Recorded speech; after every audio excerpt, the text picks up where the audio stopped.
Welcome to the Week 7 Rest of Season Top 150 show. Today, we're going to cover all the biggest changes that we've made to our rankings. Be sure to stay tuned to the end as we'll give 3 moves to make this week on your fantasy football team. I want to start with the Colts stuff because there's been a massive change in Colts because going from Anthony Richardson to Mr. Gardner Minshew is a big, big change. Now, obviously, you're going to get more running back targets.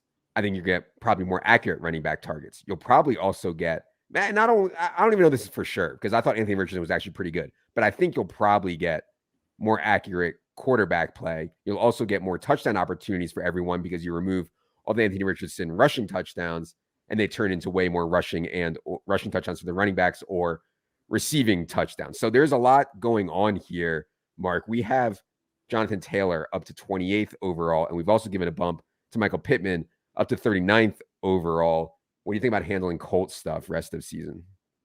I think it's an obvious downgrade in quarterback talent going from Anthony Richardson to Gardner Minshew. But in terms of fantasy and like the players around him, I do think if anything, it's neutral or even a positive bump for Colts players. Just looking at Jonathan Taylor, I think Jonathan Taylor for sure RB1 rest of the season. Just because, as you mentioned, Anthony Richardson not around to take any goal line carries. Those should easily be going to Jonathan Taylor now if they're available. You mentioned the running back target share has been higher under Minshew this past week. The Colts running back saw 24% of Minshew's targets. He did throw the ball 55 times, so everyone's targets look good from this past game, but 24%, if that holds, would be a top 5 running back target percentage in the NFL. So I do think, the floor and ceiling is a bit higher for Jonathan Taylor and potentially Zach Moss too as a bench stash. Then when it comes to the wide receivers, Michael Pittman's role has been outstanding. He's had over a 20% target share in every game, had I think 13 more targets this past week, really just dominating that wide receiver 1 role. And when you look at the competition, like sure, we like Josh Downs as a potential stash and PPR play, but Alec Pierce, is relatively underwhelming in his second year, and they don't really have many target earners at tight end. So I think Michael Pittman is a locked-in wide receiver too. The Colts are playing at a top 5 pace in the NFL and had their highest pass rate over expectation this past week under Minshew. So while the offense might score some fewer touchdowns, I do think like volume-wise, the Colts are set up for a good spot.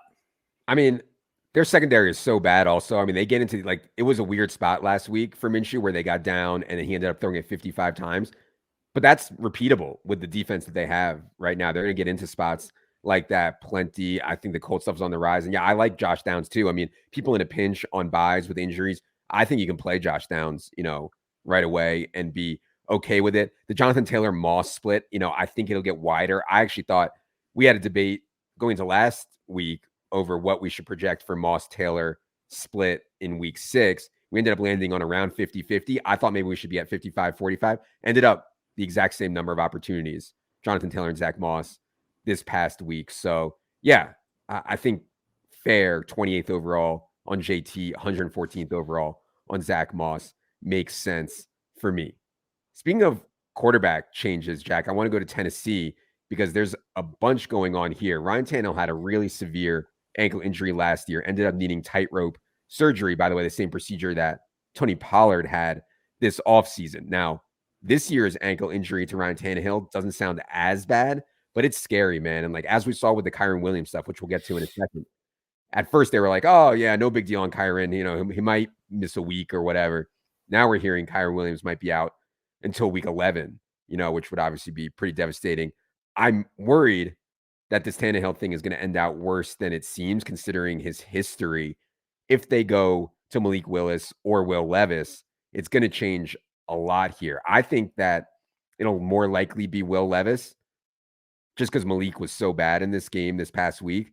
But Malik was also really good in the preseason. So either way, it changes a lot. Jack, what do you think about Titans stuff going forward? Our highest ranked Titans player right now is Derrick Henry at 52nd overall.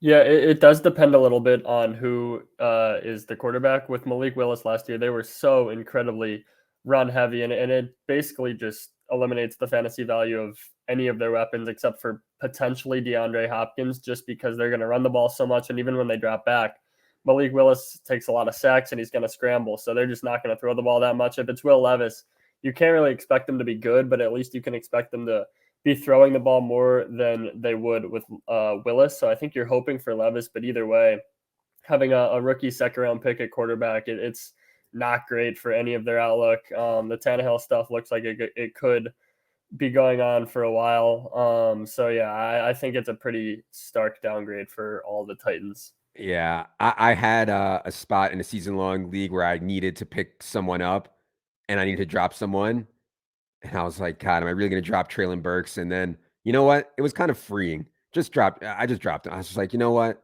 I couldn't get him on the injury report. I mean, I couldn't get him on the injury list. If it's going to be Willis, if it's going to be Levis, Burks is already hurt. DeAndre Hopkins is already dominating targets. I feel like it's hard for me to get really burned by dropping Traylon Burks, but we have him down to 128th overall. I think he still deserves to be in the top 150. It's just, yeah, it's hard to see real ceiling and upside there. Let's go to Jacksonville stuff, Mark. The play tomorrow night. We'll see if Trevor Lawrence is able to play. But the good news is Trevor Lawrence was back in practice, at least on a limited basis, on Wednesday, and therefore does not seem like a long-term injury whatsoever. So I think we can proceed as if Lawrence is the starter here. Now, there's a lot of people out there that have had enough of Calvin Ridley. I mean, they want to dump Calvin Ridley at all costs. We still have a pretty good gap here between Calvin Ridley and Christian Kirk. Why don't you talk about how you would handle it if you have Calvin Ridley and or if you have Christian Kirk? I think Calvin Ridley is still a hold or buy low, even just given what we've seen from this Jaguars offense. It hasn't been amazing production, obviously, outside of week one for Calvin Ridley. And they had a decent game against the Bills, but wasn't able to get into the end zone in that game. But regardless, the Jaguars right now are third in the NFL in plays per game. They're sixth in pass rate over expectation. I think that could take a little bit of a hit on Thursday Night Football if Trevor Lawrence is limited and they're going up against, a good defense in the Saints. But overall, outside of that 2-target game for Calvin Ridley, he's seen 11, 8, 7, 8, and 8 targets in his other games. So, the floor is there. He's clearly has the, unique skill set for this Jaguars offense of running deep comebacks for Trevor Lawrence. Like I think in games that are a bit closer, they're going to start to lean on Calvin Ridley more. He's currently second on the Jags in red zone targets and targets inside the 10. So I think, touchdowns will be a little bit sticky moving forward. So I'm still, holding or buying low on Ridley. I'm optimistic there. The volume for Kirk has been solid for sure, but I do think just like the downfield threat of Ridley is a little more exciting in PPR or in half PPR ranks, which is what these top 150 rankings are geared towards. So I certainly think there's a little concern with Trevor Lawrence's knee and just for week 7 upcoming on this Thursday Night Football game. But, as we look forward to the rest of the season, I still think Calvin Ridley deserves to be in the low end wide receiver 1, high end wide receiver 2 conversation.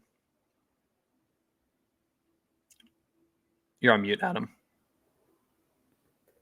My only pushback would be I am not convinced that Christian Kirk is not going to out-target Calvin Ridley for the rest of the year. And they're not going to be as valuable targets because they'll be shorter or whatever. But I don't think it's crazy to think that Christian Kirk could, for the rest of the season, like starting now, forget about what's happened, just starting now, rest of the year, Christian Kirk out-targets Calvin Ridley. I don't think that's insane to think. And in that case, I would have the gap probably closer. I agree with you, though, that there's a lot of range of outcomes where if Calvin Ridley starts to get more targets and more targets down the field and more targets than Christian Kirk, ceiling is certainly way, way, way higher.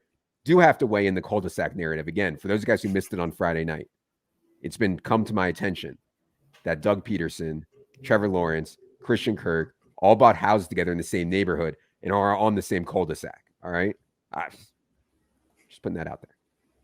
Jack, I know we didn't have this on the list, but I do want to get to Miami stuff because I think there's a lot of people right now that are like, man, Miami can't keep this up, right? They're averaging 8.0 yards per play. It would be record breaking. It's completely ridiculous. They've had one of the softest schedules that you could dream up for an opposing offense. They've obviously torched the Broncos, Panthers, Giants. I mean, they've been torching on soft matchups. I'm not one of these people that thinks that's the only reason. I had a tweet last year, 12 games, Tua Tagovailoa was like literally leading the entire league in every category. They were absolutely explosive. This year, same thing. I don't not think this is just, they played a soft schedule. I think the Dolphins offense and players are for real. But you could get some insane things right now for guys like Raheem Mostert, maybe for guys who want to stash Devon A-Chain, for Tua Tagovailoa. What do you think, Jack, if you have Mostert, is it time to bail? Because we only have him 46th overall. I think in a lot of people's heads, Mostert right now is like a top 12 player, which, I would disagree with, obviously, but I think that's in a lot of people's heads right now. So, yeah, what do you think about Dolphins stuff rest of season? Yeah, your last sentence kind of summed up what I think. I think if someone, I would not trade him if you're going to get a 46th overall ranking package. But if someone is willing to pay you like a top 20 overall package, then I would sell Mostert. Jeff Wilson should be back this week. He was supposed to play 25 snaps, Mike McDaniel said last week. That's a pretty significant amount, especially since it's his first game back. So I think that Wilson could eventually force a somewhat even committee with Mostert. Devin Achane should be back in a few weeks. It seems like he's going to be activated as soon as he's eligible to in 3 more games. So this could be a 3-headed committee come the end of the year. I'm definitely with you that this Dolphins offense is one of the best in the league, probably top 2 in the league. They're not going to average 8 yards per play with facing harder defenses and then just regression, since it's a small sample so far, and it's easy to have outlier statistical performance in a small sample. But they're still going to be a top 2 offense rest of the season, I think, if everyone stays healthy.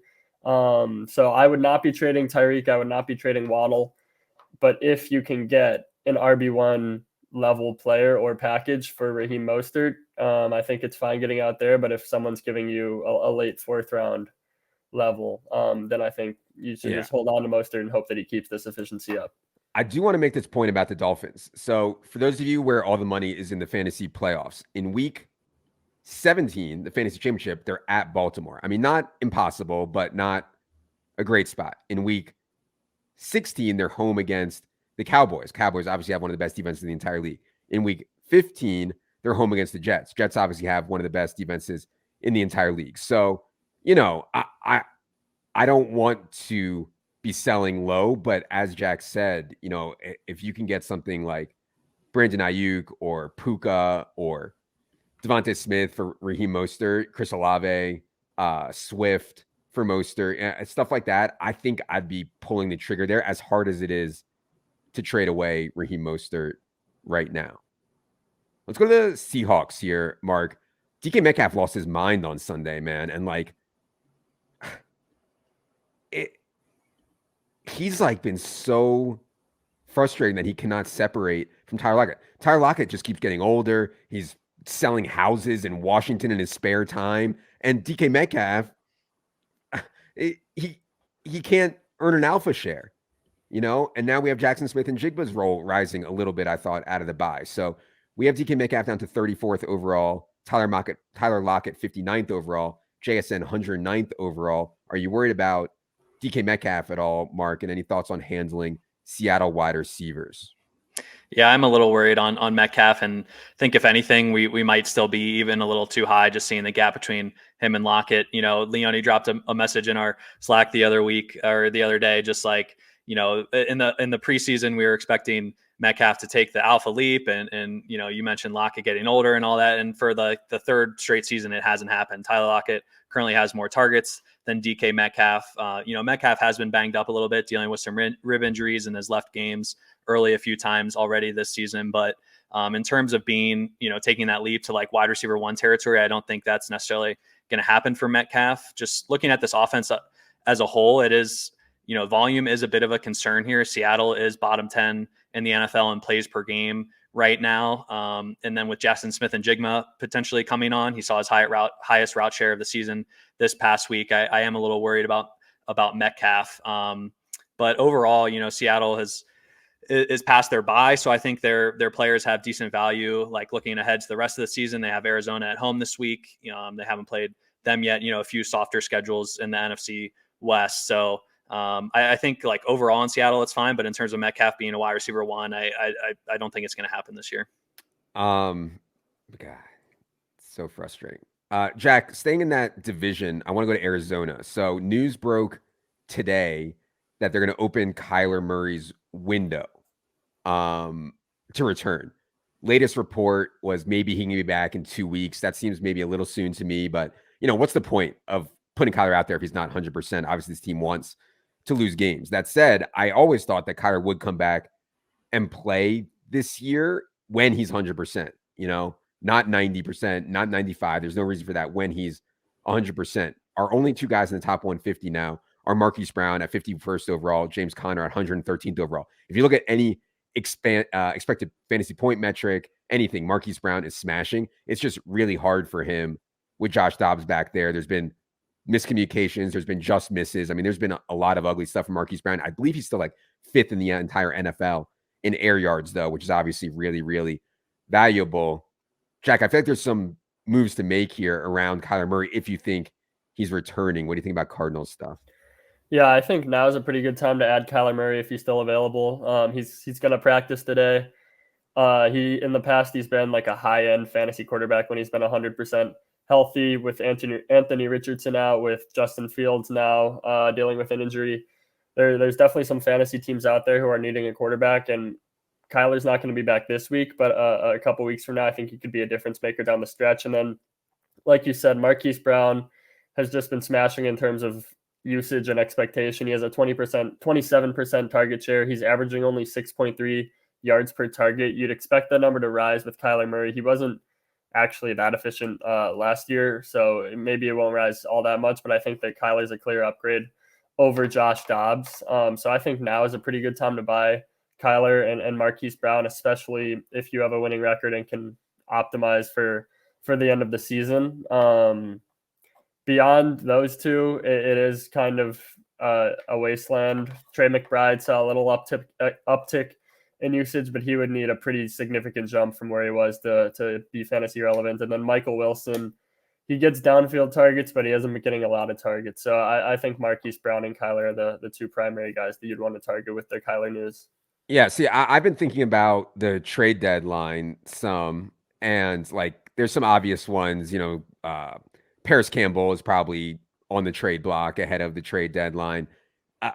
Zach Ertz to me is like an absolute no-brainer, and I guess that's why I think Trey McBride is a pretty interesting stash. You get Kyler back, and you get a full-time role for Trey McBride at the deadline. That would be pretty interesting to me, just because I think Trey McBride can still play. So I talked about this a little bit with Evan yesterday. Like, Mark, who would you rather have right now, Michael Mayer or Trey McBride? I understand that 99% of people are going to say Michael Mayer, and it's not even close. But yeah, I'm still intrigued by Trey McBride. What do you think about that one? Who would you rather have, Mayer or McBride?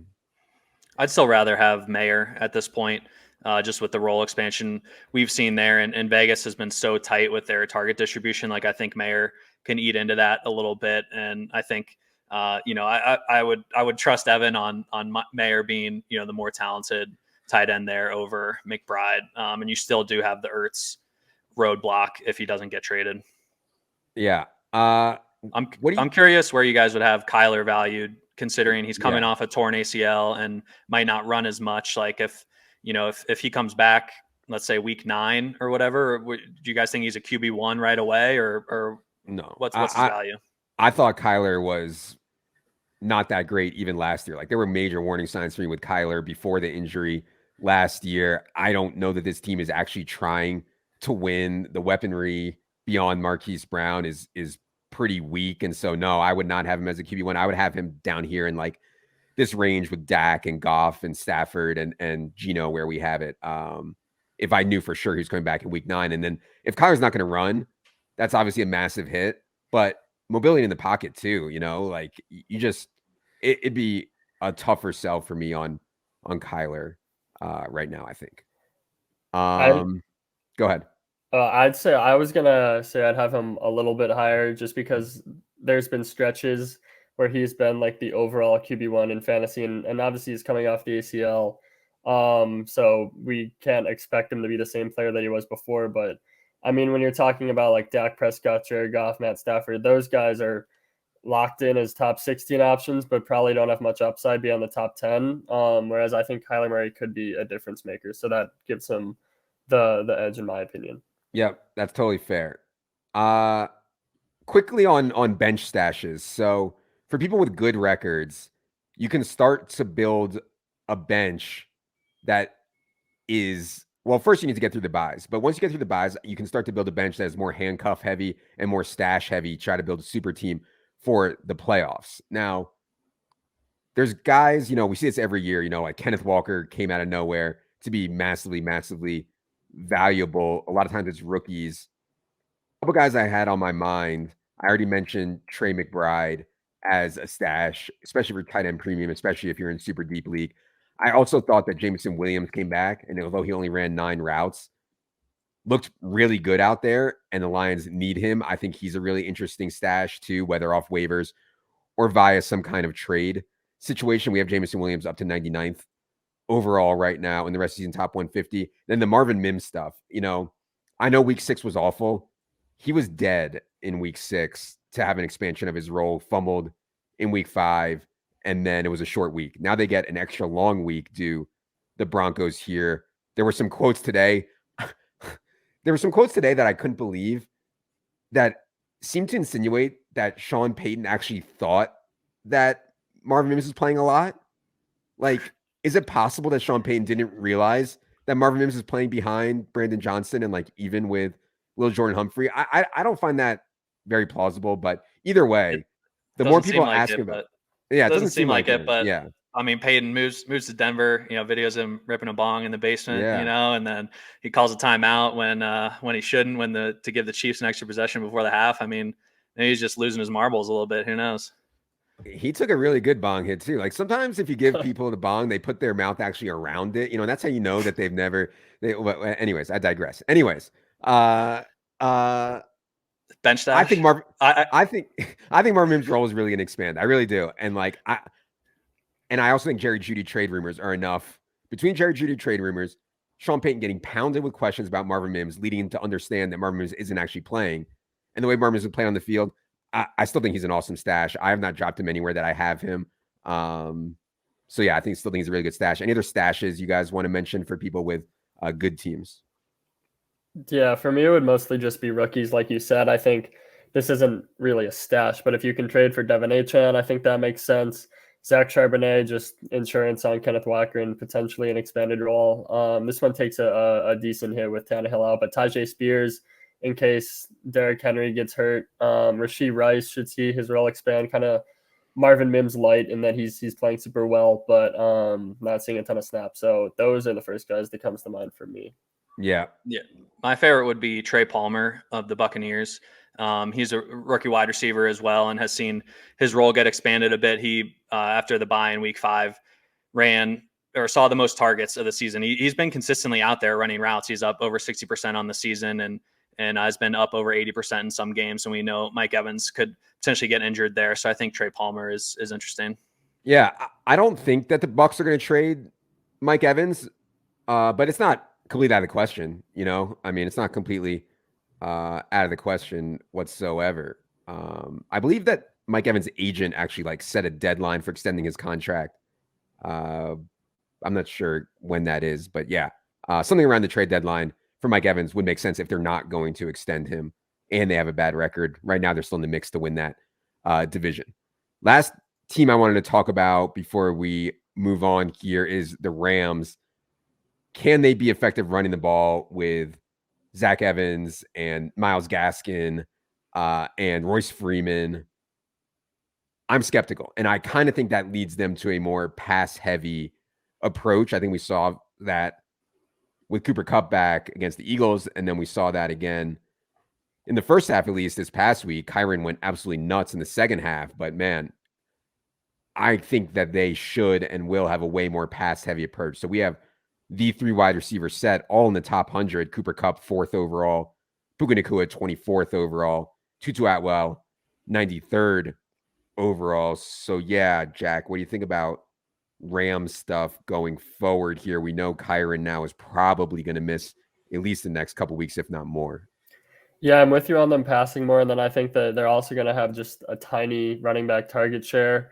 Under Stafford, they've had like an 11, 12% target share to running backs, which is super small. They were in the bottom 2 each of the past 2 years. Kyren has kind of carved out a decent share, but with the guys they have now, I think that all of the short targets are going to be Cooper Kupp and Puka Nacua. So I think those guys, they're already getting peppered with volume, but I think that for sure this could really be a good spot for them, especially Puka, who hasn't had maybe the raw numbers over the past couple games with Kupp back. But yeah, I'd be bullish on both. All right. I talked a ton about Eli Mitchell. I don't want to rehash everything, but if you want more of our take on the Eli Mitchell stuff and San Francisco. You can go to team by team or the waivers. I just wanted to make the point that like Christian McCaffrey's banged up, and when Eli Mitchell is healthy, I think he has a really good role. So yeah, Eli Mitchell is one that I'm still excited about having on my team. Let's go to some of the listener questions here. We already talked about the Michael Mayer thing a little bit here. Why don't we go back to Jack? We got Mark's take. The Michael Mayer thing, again, could have been a first-round pick. Wasn't. Started off really slow, playing like 30% of the routes. Now he's up to 67% of the routes.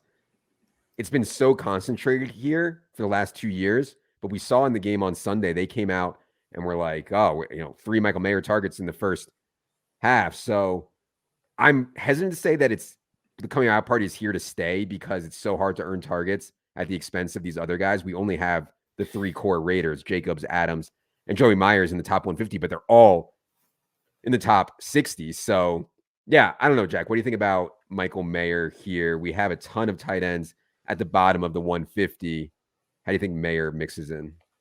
Yeah, it's kind of a tough spot because I don't think I'd want to start Mayer this week after he only ran a route on 67% of dropbacks, but I think he has a lot more upside than a lot of these guys we have near the tail end of the 150.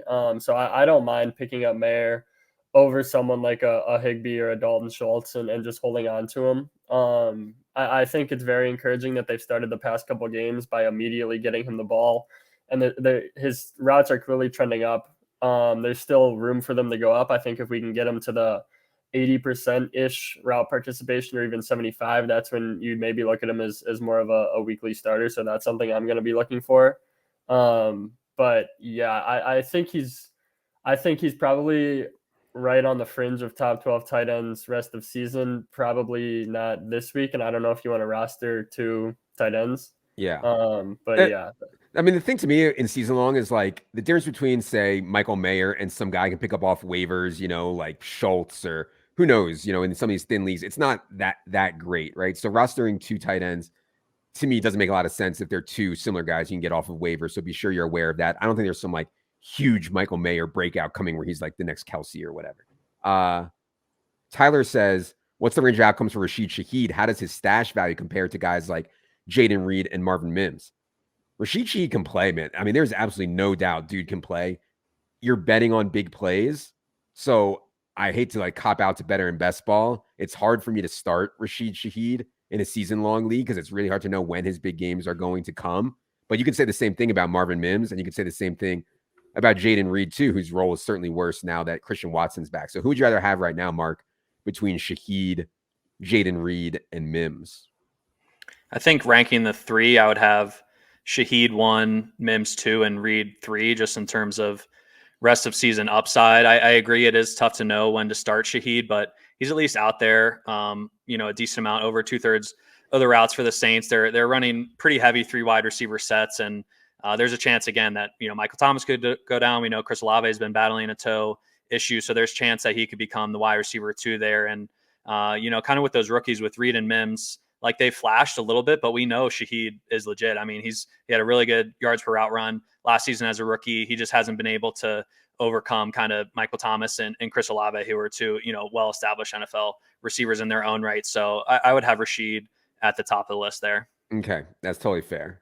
I know we were talking about the Titans, but we got a question from FF Pole Tsunami. He says, specifically on Derrick Henry, Jack, do you think the Tannehill injury is better, worse, or neutral for Derrick Henry here? I mean, we've had a fade on Derrick Henry going back to August. It's worked out okay. He's certainly had some good games. I think people who took him in round 2 are probably disappointed, but certainly not dead whatsoever. What do you think about Derrick Henry now that with the Tannehill stuff? Yeah, I think it's definitely worse for Henry. Maybe they try to run more, but the offense is just going to be worse. And we know that when they're in negative game script, they like to lean on Spears more. So I think it's a negative because of that. I mean, not only that, but like they're less likely to be around the goal line. And, Derrick Henry needs touchdowns. And so when you start Will Levis or Malik Willis, you're just less likely to be around the goal line, period. And I think that's certainly worse. JP says, what is your guys' outlook on the Steelers with a healthy Deontay Johnson back? George Pickens had that huge play against Baltimore, or else he severely underperforms. I think if my memory serves me, which it rarely does, I believe I had George Pickens as a sell last week as one of my moves to make. Deontay Johnson coming back makes George Pickens an absolute no-brainer sell for me right now. If people are looking at game logs, I fear he's going to go back to that role that is not very good for consistency, where he runs up the sideline and just prays that he gets a ball. Mark, what do you think about Steelers stuff and George Pickens now that Deontay Johnson is expected back here on Sunday? There's just so many mouths to feed in Pittsburgh that I have a hard time having much conviction on really any of their players. I do think like we'll probably get spike weeks out of, Pickens, Deontay, Jalen Warren, even maybe Pat Freiermuth as the season goes along. But I think it's going to be hard to know when those are coming. This is an offense that has, we've repeatedly said how much they've struggled under Matt Canada, and I don't know if that's going to get fixed this season. So I would lean relatively pessimistic overall on the Steelers. I think Deontay is my favorite of the bunch, just in terms of, weekly volume and repeatable volume there. I feel like you can probably count on him the most, but there's not a whole lot to love, I don't think, on the Steelers. DJ Chong Wizard, I love that name. Shout out to DJ Chong Wizard. He says, should I try to trade Ramondre Stevenson or just be happy that he hasn't gotten injured yet? I mean, what are you going to get for Ramondre Stevenson?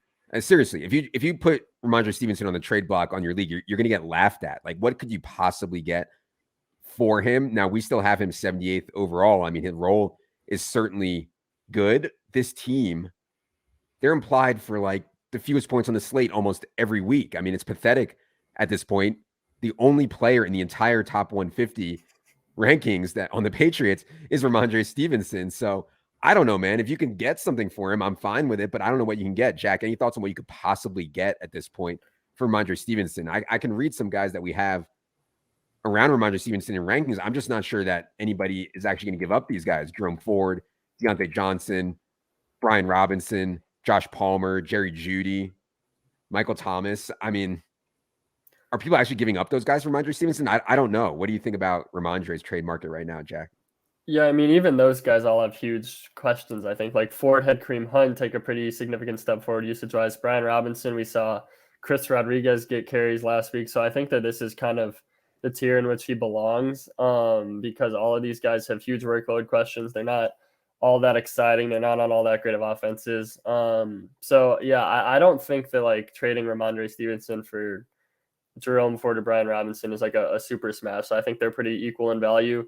Stevenson did see his workload, like percentage-wise, tick back up last week. He missed part of the game, but he was running a lot of routes when he was available, and then he was ahead of Zeke in carries when he was available. So I think that week 6 was good for Stevenson's value, but it's still hard to be confident long-term when Zeke still has a role. And like you said, the offense is just so bad. So I think he's probably a hold because none of the guys around him here are really super inspiring to me either. But yeah, I don't feel great about him. Not only has the offense been bad, but he's been bad, like personally. He's been worse himself than last year at avoiding tackles, at earning targets, etc. So yeah. All right. Last one from Nib Note says, how would you guys evaluate Eli Mitchell versus Tyler Algier for immediate playability and contingent upside? I already gave my Eli Mitchell take. The Algier stuff is what it is. I mean, I talked about it with Silva on the team by team. One of the biggest plays of the game was a 2-point conversion for the Falcons in the fourth quarter to try to cut the lead to 6. And the play call was a handoff, not to Bijan Robinson, a handoff to Tyler Algier, which, is what it is for King Arthur. But anyways, Mark, what do you think about Eli Mitchell versus Algier in terms of stashing? I think I don't know. This is pretty tough. I don't have a super strong lean here. I would think, just looking at the situations, like in my head, I would think that Christian McCaffrey is a little more likely to get injured than Bijan Robinson, just due to age and the number of touches he's seen in his career. So I do lean Eli Mitchell a little bit, just like looking at that. But then the Niners also have Jordan Mason to compete, and Eli Mitchell has been, made of glass himself. So I think it's hard to rely on his health. So I think I think I would probably lean Algier slightly here, just because he's getting a weekly role, and then if Bijan were to go down, he's competing with Cordell Patterson, who's hardly been worked in at all in this offense, and Algier could see over 20 touches a game if Bijan went down. So I think slight lean to Algier here. Eli, I hate the injury prone stuff. You guys know me. Nothing tilts me more than the injury prone stuff. Eli Mitchell has been unable to sustain health for even like a month in his career. I mean, it's crazy how often he's been hurt, Eli Mitchell. And so even if Christian McCaffrey went down, asking Eli Mitchell to touch the ball 20 times in a game would be a big ask, I think. Whereas with Algier, if something happened to Bijan, we know Algier can touch the ball 20, 30 times a game. And I think they'd probably ask him to do so. All right. Appreciate all the questions as always from everyone. Going to wrap up here with some moves to make. I believe mine last week was sell George Pickens, buy CeeDee Lamb. Maybe. I have such a bad memory. It could have been sell Amari Cooper. It also could have been sell Alexander Madison. I can't remember at this point anymore. I only do about 15 shows a week, so I'm sorry it all runs together. But anyways, let's get into it here. Jack, I give you the floor for your first move to make. We'll do 2 moves to make here today for each of us. Jack, go ahead and lead it off. Yeah, I'm going to start with buy Rashee Rice or trade for Rashee Rice. He's been easily the best Chiefs receiver on a per route basis. He's averaging more than 2.5 yards per route run. And then Marquez Valdez-Scantling and Sky Moore are just out there doing cardio. And then Kadarius Toney, as we've seen throughout his career, has not proven capable of handling an every down role. Justin Watson is out, which frees up a lot of snaps for Chiefs wide receivers. Rashee had a 50% route rate last week. It's been a while since we've seen a Chiefs wide receiver be relevant on a weekly basis, but I think it's also been a while since we've seen a Chiefs wide receiver be as good in a small sample as Rashee has been. So I'm going to go with trade for Rashee Rice. Maybe not a guy you want to start immediately, but someone who his role could progressively expand. And then in a few weeks, you have Patrick Mahomes as clear wide receiver 1. I love that one and talked about it yesterday. I do think the Justin Watson injury matters for Rashee Rice. Like Justin Watson is out there playing a lot, and it's just a little bit more chance for less of a rotation for Kansas City can go a long way for Rashee Rice. Mark, go ahead. Mine's going to be a bit of a combo move, and that's going to be to sell Zach Moss and buy Jonathan Taylor. And I think just based on how the last few weeks have gone, the public is still pretty high on Zach Moss relative to where I think it'll be come, week 8, week 9. And I really think with the new deal and Jonathan Taylor just being historically a more talented back than Zach Moss, like I'm willing to lean into that a bit more. And Herzig, was leaving comments on our top 150 ranks and said he thought that Zach Moss could see 30 to 40% of the touches for the rest of the season. I don't necessarily think that's the case. I think Jonathan Taylor is going to get up to the 70, 80% of the touch range. And I mentioned, kind of liking this Colts offense in terms of volume for Jonathan Taylor, and Anthony Richardson out opens more goal line opportunities for Jonathan Taylor. So I think now is a decent time to buy JT and sell Moss. I mean, this is like the poster for not paying running backs. You give Jonathan Taylor $25 million or whatever, and you get Zach Moss off the street, some journeyman, and he's playing just as well. It's like, yeah, is what it is. But yeah, I do agree that Jonathan Taylor role will expand. We do have him at the top of this tier here with Saquon, Swift, Breece Hall, Alvin Kamara. I think that's a pretty strong tier at the running back position there, all in the top 30, top 32. My first move to make is going to be buy Puka Nacua. I think some people think Puka Nacua's like breakout to start the season was a simple function of Cooper Kupp being out and he just took the Cooper Kupp role. That's not really the case. Both of them can play slot. Both of them can play outside. Both of them are getting first read targets in the last 2 games since Cooper Kupp has been out. Now, obviously, Cooper Kupp is more explosive, better player. He's going to earn targets at a higher rate. But with Kyren Williams out and given the way this team is set up, I think they're going to be really, really pass heavy. And so people right now are just like, I think, want to get out from under Puka Nacua. We still have him 24th overall, which I think I feel pretty good about. And yeah, I'd be trying to trade for Puka if anyone thinks that he's not that good. And it's just like a Cooper Kupp is back and Puka's dead type thing. Some wide receivers that I would certainly rather have than some wide receivers that I would give up to get Puka would include like Mike Evans, DK Metcalf, Garrett Wilson. And I feel like that kind of stuff can get done. Like Jalen Waddle, I'd certainly Puka over Jalen Waddle, Puka over T. Higgins, Puka over DJ Moore. I feel like that stuff can actually get done. If you're willing to put the time in to negotiate a trade. All right. Second move to make. Jack, go ahead. Yeah, I'm going to go with buy Christian Watson in his first week back, or in his first week fully back, I should say. He got a 23% target share, and the majority of his targets were way down the field. So he was getting downfield targets, and he still managed the mid-20s target share. I think it would actually be better if they started giving him more intermediate targets, because last week it was almost exclusively just long passes. But I think either way you look at it, it's a great sign to see him get a 23% target share in his first game. He was electric as a rookie, one of the more efficient wide receivers in the league. Obviously, it's a huge downgrade with Jordan Love, but I still think that he's in for a fairly voluminous role. Romeo Doubs and Jaden Reed haven't really proven themselves as able to be efficient players at this level. So I think there's a pretty decent chance Watson is just an alpha. Well, we need it for the bags. Do we need Christian Watson? I feel like we've said that move to make a few times on here now. And yeah, we need it. We need it to come through now on Christian Watson. I start to, when I'm like have more exposure to a guy, I start to see downside scenarios clearer. And like the clear downside scenario on Christian Watson is that Jordan Love is so inaccurate down the field that it's just not going to work. But yeah, I think to me, that's a lower probability outcome. I think they will find ways to get the ball into Christian Watson's hands. And I certainly like buying Christian Watson right now. Mark, your final move to make. Yeah, I'm going to go with another little combo here, and that's to sell a couple running backs. And I know the running back position is I mean, just extremely brutal right now. It's really hard to find production, but I think these two guys are still viewed as starters and can be sold for a decent price. And that's going to be Dameon Pierce and Rachaad White.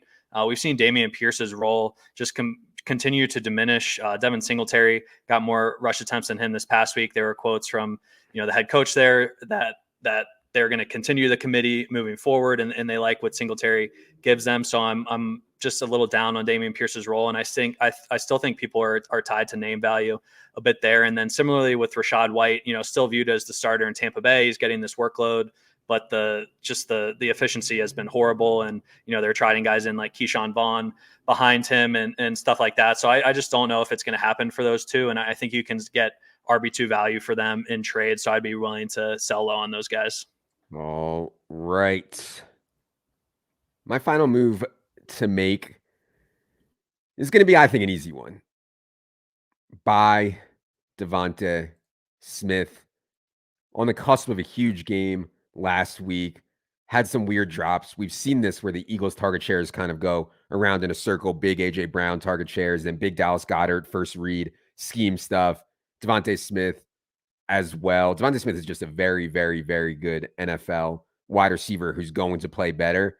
And the Eagles, I should have pulled this up before, but the Eagles have one of the best possible playoff schedules for the fantasy playoffs. They are going to face the Seahawks in week 15, the Giants in week 16, and the Arizona Cardinals in week 17. Three really good spots, I think, for Devonta Smith here. I'm sure people are frustrated. It's been a rough ride last few weeks, last month or so for Devonta Smith, but still believe in his talent. Even if he's a slightly below A.J. Brown in terms of natural talent, still a really, really awesome talent. And so a chance here to buy on the kind of player that I like in Devonta Smith. I'd also say that Eagles defense, man, they're going to, like, unlike last year where they were just piping teams and blowing everyone out, this defense is really not going to allow them to do that this year. I mean, they're just not good enough to get into these like smothering games where they just run the clock out. They're going to be in a bunch of shootouts, I think, will the Eagles. So yeah, buy Devonta Smith would be my final one. All right.